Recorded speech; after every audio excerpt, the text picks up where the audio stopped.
Hey, salut! Quand je bosse ma gratte, 95% du temps, c'est toujours unplugged.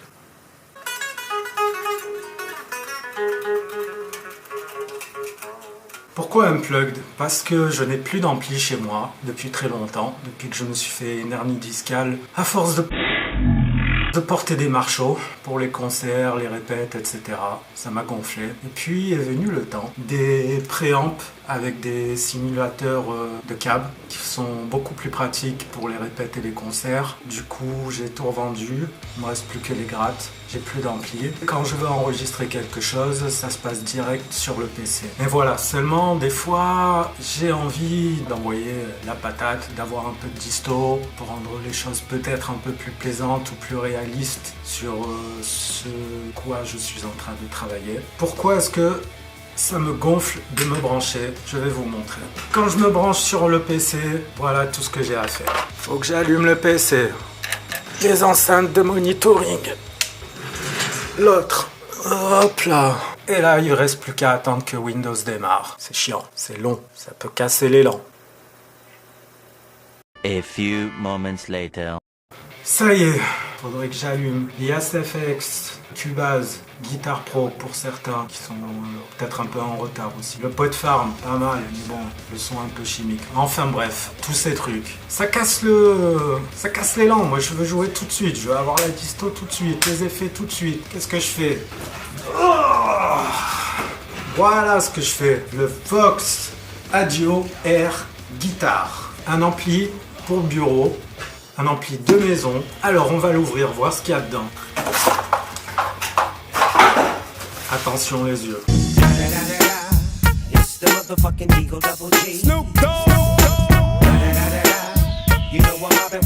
Ouais, ça passe pas inaperçu, hein. On aime ou on déteste, moi perso. Alors, le carton, il y a l'ampli qu'on peut prendre par là. L'alimentation secteur. C'est un ampli qui peut se brancher sur USB. La notice. Bon, ben, pour un produit qui fonctionne en USB, c'est un peu con qu'il n'y ait pas le câble USB fourni avec. Bon, ça marche avec pile aussi. Il n'y a pas les piles. C'est pas grave. Présentation du produit. Il y a le compartiment pile. 8 piles AA. Entrée USB, alimentation, aux-in pour mettre vos lecteurs CD, pod, je sais pas quoi. Bouton d'alimentation. Oui, je suis en train de lire la notice. Là, c'est le bouton pour choisir les simus d'ampli. Il y en a 11 au total, plus 23 avec le logiciel Tone Room qu'on peut télécharger sur Vox. Le gain, les trebles, les basses, enfin les middle, les basses, le volume. Les effets.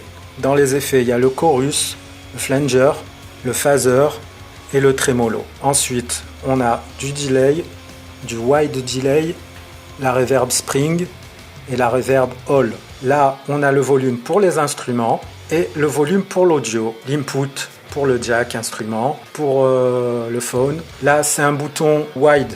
C'est pour élargir en fait le spectre sonore. Un des avantages de cet ampli, c'est d'avoir la connectivité Bluetooth. Ce qui fait qu'on peut y connecter tous les appareils possibles et inimaginables afin d'avoir un playback. Ou cet ampli peut aussi servir d'enceinte pour n'importe quel lecteur aussi.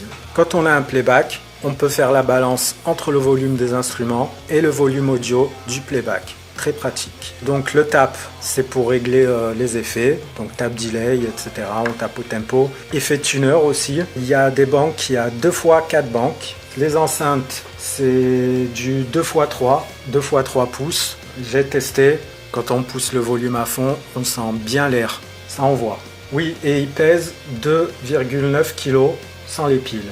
Voilà, tu mets les piles. Si tu veux te la péter, tu veux aller jouer à l'extérieur, faire la manche. Bon, ben, je le découvre aussi un peu en même temps que vous. On va faire un test son. J'ai choisi des doubles passifs pour le test car les EMG là sonneront très froid en son clair et trop saturés quand on montera en puissance. J'ai des single coil, ça fonctionne très bien aussi. En fait, cet ampli respecte tous les types de micros. J'ai l'habitude de les entendre. J'ai laissé l'équalisation tout sur la moitié, treble, middle, basse, volume aux 3/4. le gain à 14 Hz, les effets pour l'instant 0. J'ai activé le mode wide, comme ils appellent ça, eux, le mode acoustage. On l'entend surtout sur les effets, le delay, pour élargir le spectre sonore. Première modélisation qui s'appelle le Deluxe CL, c'est la modélisation du canal vibrato d'un Blackface de 22 watts.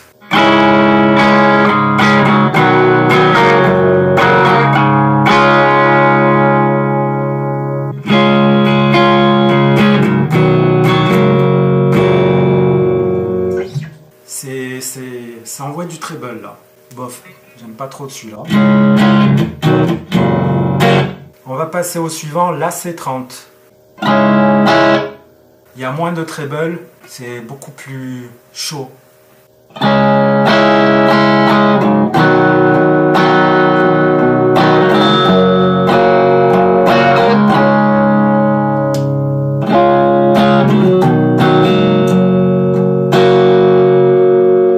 Le suivant, le Boutique CL.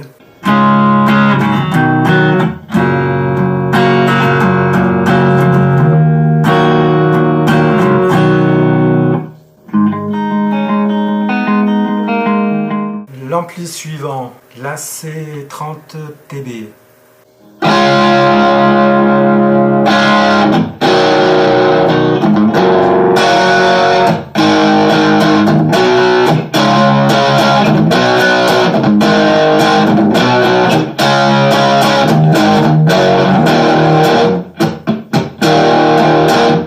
Pas mal. Le suivant, le Boutique Overdrive.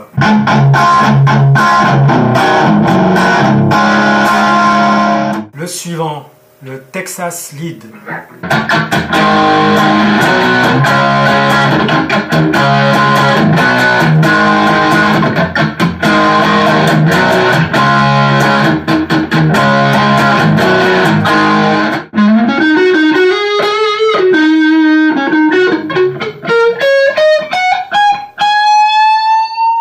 Le suivant, le Brit 1959, ça doit être le Marshall.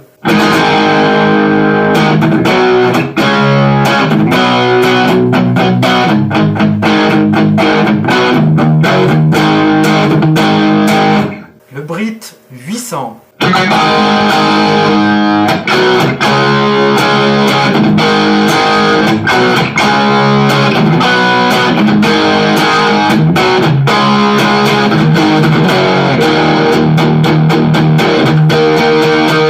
Le suivant, Brit Verbe.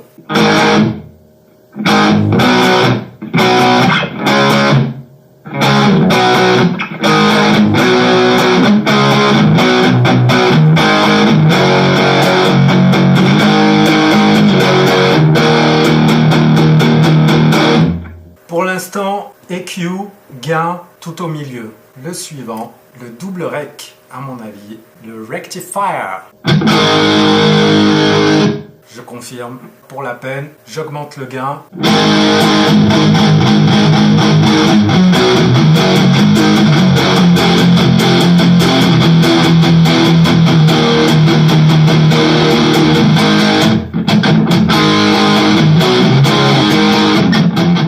Et le flat, c'est une modélisation d'un simple amplificateur à 3 commandes tonalité produisant un son clair et limpide. On va voir ça.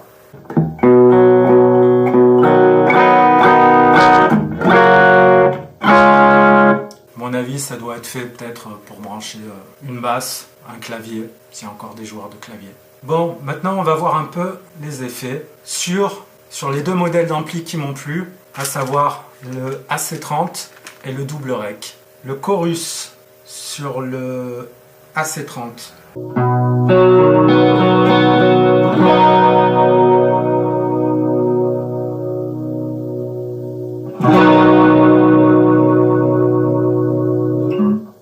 Flanger.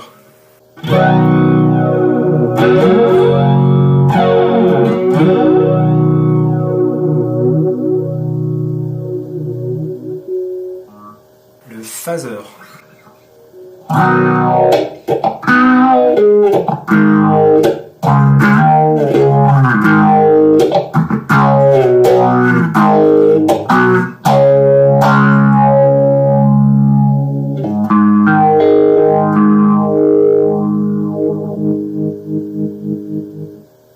effet préféré, le trémolo avec un son clair.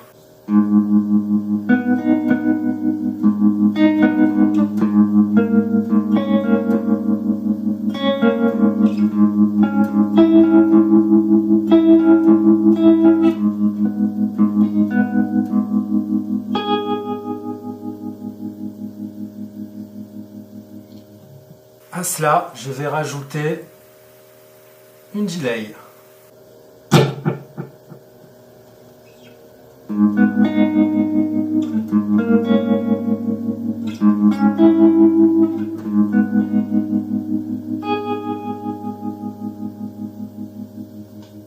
Le wide delay, je ne sais pas si ça va s'entendre sur la vidéo, mais en fait, grâce au système acoustage de Vox, c'est fantastique. Quand on est devant, c'est génial.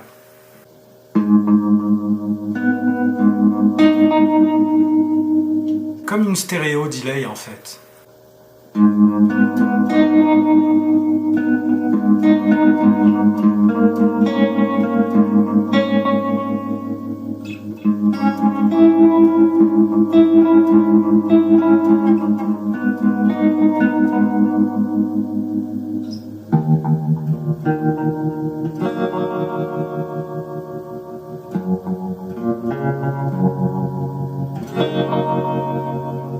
J'adore.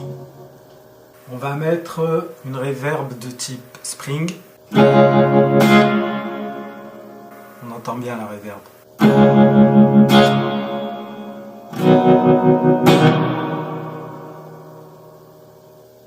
Et une reverb de type hall. L'église quoi.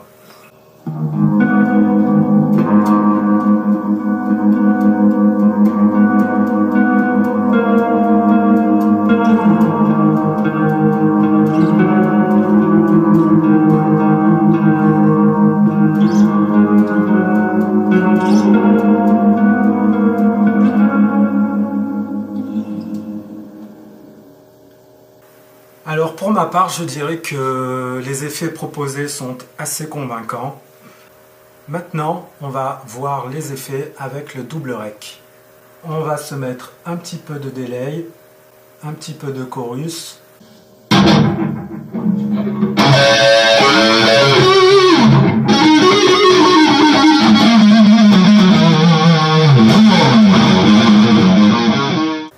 Ben, c'est pas mal tout ça hein, pour jammer tranquille à la maison.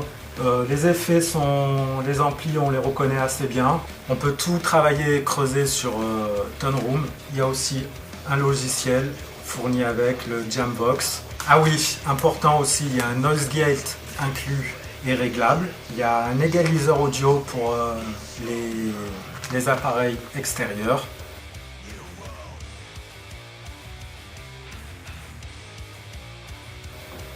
Bon, maintenant on va passer au principal, c'est-à-dire la raison principale pour laquelle j'ai acheté cet ampli. Et voilà, la raison principale pour laquelle j'ai acheté ce petit ampli qui prend pas beaucoup de place, qui a un son que j'apprécie. C'est principalement pour jammer tranquille sur mon lit sans avoir à aller sur mon PC, tout allumé, blablabla, rester assis sur une chaise de bureau. Le gros point fort alors de cet ampli, parce que vous allez me dire, il y a aussi le concurrent Yamaha THR10. J'ai eu l'occasion de le tester, il est pas mal, les sons clairs sont très bons, les sons crunch sont très bons. Par contre il encaisse beaucoup moins bien les micros actifs EMG. Donc si vous êtes plutôt métal, privilégiez le Vox. Ensuite, ce qu'a le Vox et que n'a pas le THR10, bon, il y a plus de simu d'ampli. Et il y a aussi le Bluetooth. Le Bluetooth, j'ai connecté l'ampli à mon téléphone par Bluetooth. Je peux envoyer des backing tracks, je peux me servir d'applications pour apprendre à jouer, à apprendre des gammes, etc. À utiliser le métronome. Je vais lancer un playback. Pendant que je joue, que vous voyez ce que ça donne, n'hésitez pas à liker cette vidéo et à souscrire, je sais pas où ça va apparaître, ce sera ma tronche. J'espère que ça vous aura plu.